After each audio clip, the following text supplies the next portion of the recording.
Coming up on Daily Iowan TV, after 16 days of inactivity, the partial government shutdown is over. What are the implications at home and around the world? We have our analysis coming up. Governor Branstad hasn't given up yet on a bill that failed earlier this week. We'll tell you what it's all about. Cyber.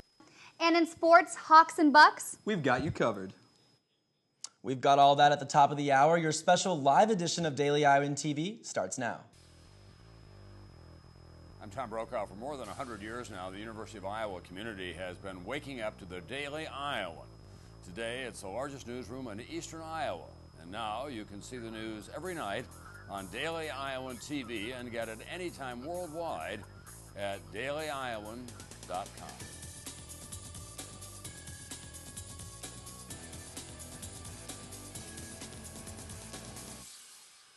After what appeared to be a very restless evening in Capitol Hill Wednesday night, the government shutdown as we know it is over.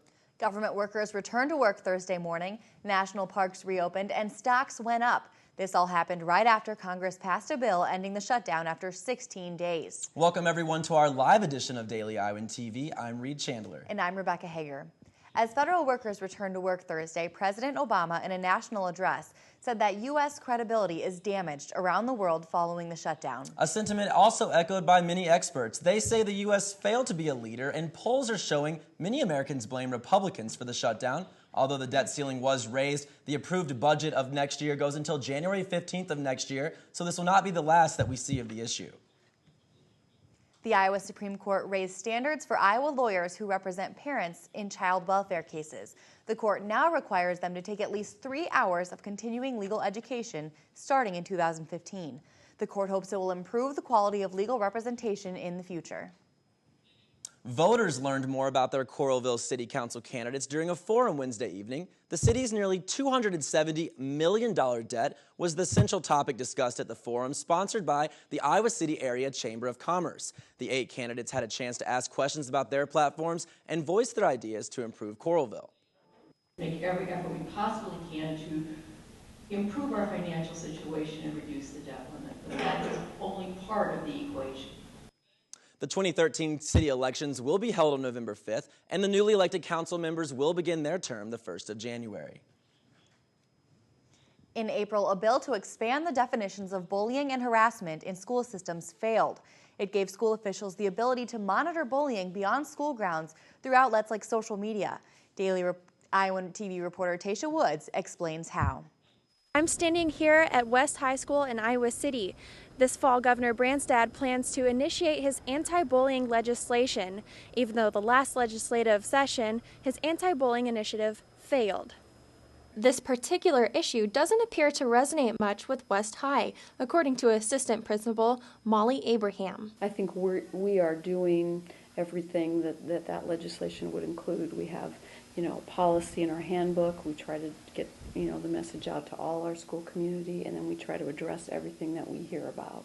But when push comes to shove, she says bullying is always an issue, and it's up to the school systems to be aware and address those issues, especially in the age of cyberbullying.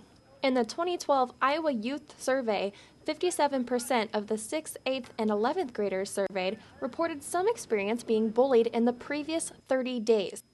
That number was up from 2010, when 50% of students surveyed in those grades reported bullying. Tasha Woods, Daily Iowan TV. In a few weeks, the governor will host an anti-bullying summit in Des Moines. The event will feature panels with students, educators, and lawmakers. And much more still to come on Daily Iowan TV. The Walk It Out fashion show, it's back, and we have the latest on how the team is preparing this year. And in sports, our pregame crew is ready to go. We have all that coming your way in just a bit, but first, let's check in with Megan Tickner on what we can expect for this week's weather. Megan? Well, whether you're ready or not, brisk temps are on the way. Starting with tomorrow morning, the temperature will be 42 with partly cloudy skies.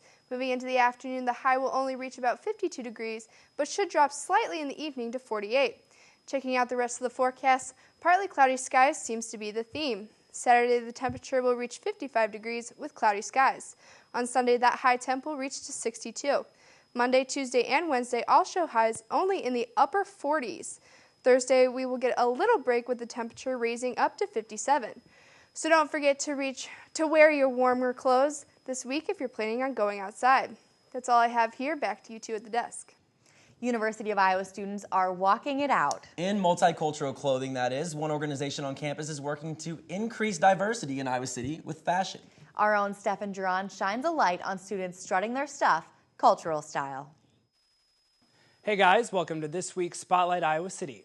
Walk It Out is the university's first and only multicultural fashion show, and earlier this week I took a closer look at all the preparations that make it all possible. Walk It Out is a multicultural fashion show at the University of Iowa, and like many student events, it takes a long time to prepare. In order to get to this,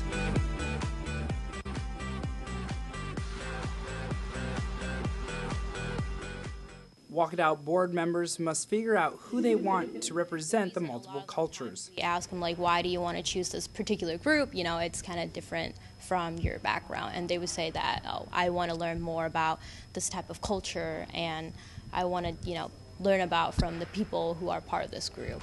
Although the fashion show isn't until this coming spring, the staff and crew members have to decide on models and cultural groups before they plan any further. Some model hopefuls like Sydney are hoping their past modeling experiences will help their chances of walking across the stage. I wanted to do Walk It Out, because of the cultural aspect of it, and because I like modeling, so that basically brings my two worlds together. It is obvious that the entire Walk It Out process is lengthy, with the show not coming for almost 6 months, but according to past models and staff members, the reward of a successful show is worth the wait. It's all kind of kept under wraps until the main show, so it's really exhilarating, I would say, to get up there and share that experience with everyone.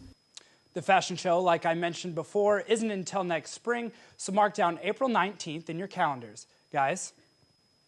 All right, thanks for that, Stefan. And Rebecca, I'll be marking down April 19th on my calendar, but right now I'm focused on one thing, and that's Hawkeye football. T-minus 2 days until kickoff in Columbus. And I'm excited as well. I know our sports staff has plenty to say as well. Pre-game starts in 3, 2, 1. It's Thursday, it's pregame, and we're coming to you live from the Daily Iowan TV Sports Studio. She's Lauren Moss, I'm Josh Bolander, and Lauren, so much to get to on the program tonight. That's right, we got power rankings, the latest from our film room, and Ross Rants awaits. But first, I caught up with the nation's most worked running back, Mark Wiseman. All right, Hawkeye fans, I'm sitting here with a man who needs no introduction. This is number 45 from the Iowa football team, Mark Wiseman. Mark, thanks for sitting down with me. Problem. Okay, so you are from a suburb of Chicago, went to the Air Force Academy for a year. How did you end up in Iowa? Yeah, it was, they recruited me a little bit out of high school, not too much, not for a scholarship. I had a brother who went here, a couple cousins who went here, and just talked to the coaches a little bit, and I thought it was the right place for me. It was a good school no matter what, even if football didn't work out. And I know you're a health major, so you probably know all the tips, how to stay in shape, but what do you do during season to make sure you're in top shape? Yeah, you try and eat healthy all the time. Try to stay away from fatty foods. Stay with lean meats and all that. No junk food. No junk food? No desserts. No desserts. No, that's not what I'm about. When's the last time you had a dessert? I can't remember. Maybe I once in a while, like in the off season, I'll have one, but usually not. No, really. Yeah. What's your favorite dessert when you can have it? Probably cheesecake. Cheesecake, yeah. I'm a chocolate girl myself. So. I know you have a birthday coming up. So what are you doing to celebrate the big 22? I don't know, nothing really. Hopefully it'll win on the weekend, and it's a Monday, I think. So yeah. I can't wait for that. Hopefully it's a win, and that'll be the best present. Well, Mark, we obviously hope that your birthday wish comes true as well. But coming up, we have Cody Goodwin and Jordan Cabialis standing by in the film room. But before the boys break down Braxton and the Bucks, Ben Ross bumps us off set for the latest installment of Ross Rants. Right after this message.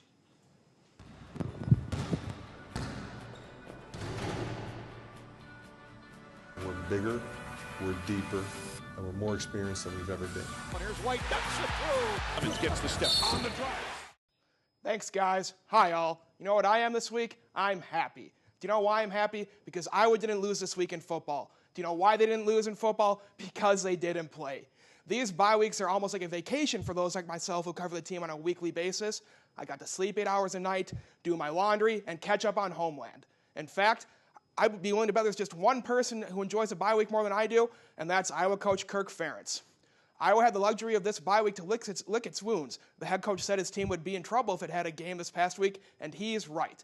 And the Hawks will need to be at full strength if it's to have any chance of knocking off number 4 Ohio State this weekend in Columbus. Let's hope Iowa's rested. I know I am. And for more on how Iowa stacks up with the rest of the conference midway through the season after the said bye, let's toss it to Kevin Glick with more. We're at the midway point in the 2013 football season, and with Iowa 4-2, it's the perfect time to look back and see where Kirk Ferentz's Hawks stack up to preseason predictions. The majority of media outlets that made a prediction of total wins for the Black and Gold is right around 6, which seems just about right for a team predicted to be improved over last season, but with a tough second-half schedule featuring numerous Legends Division contenders left to play. The biggest question the team had coming into the season, the play of Jake Rudock. Tom Dienhart of the Big Ten Network called the first-year starter his biggest surprise so far this season after completing 60% of his passes, along with 8 touchdowns through the air and 5 on the ground. You know, he's picked up several first downs. When you look at our third down conversion, we're much better than we were last year at this time. Part of the reason is his ability to make plays with his feet. From here on out, with the exception to Purdue, Iowa is likely to be an underdog every weekend they play. However, Iowa has beaten an eventual BCS team in 5 out of their last 6 seasons, so watch out for a potential upset to finish out the year. Kevin Glick, Daily Iowan TV Sports. We'll get you out of here with our latest power rankings in just a couple of minutes. But first, let's get the latest from the film room as promised. Guys? Thanks, Lauren. We've got some footage here, courtesy of Buckeye TV in the brand new film room. Jordan Cabielis alongside Cody Goodwin. And Cody, what are we taking a look at today? We're going to take a look at a few things that Iowa should probably key in on if they're going to have any chance at scaring the Buckeyes this weekend. The first, we're going to look at a design run. Head coach Urban Meyer has quite a few design runs for his dual threat quarterback. Braxton Miller, you see there, he looks off after taking the snap the other way to throw the defense off. Notice how number 17 is very tentative. We continue the play. Carlos Hyde, meanwhile, who's in the backfield, takes out 44. Braxton Miller is able to get around the edge, and if not for the stellar play of Wisconsin's cornerback number 8 there, could have gone down the field and gotten really big yardage, maybe even have scored. And then the other thing we're going to take a look at here is the Buckeyes' pass defense. It's probably the lone weakness on their team. Wisconsin here plays play actions, able to draw that linebacker in. Wisconsin quarterback Joel Stave is able to take the play as continues, and look at that, not pictured as Jared Aberderis, the lethal Wisconsin receiver, back behind the linebackers, able to get the ball, streak downfield for a huge gain. So like I said, the weakness of this Buckeye defense, or the Buckeye team in general, is that pass defense. Jake Rudock, Martin Manley, C.J. Fedorowicz and company are all going to have to take advantage of that should the Hawkeyes want to scare the Buckeyes this weekend. We've seen the deep threat this season. Ohio State, the 74th ranked pass defense in the nation.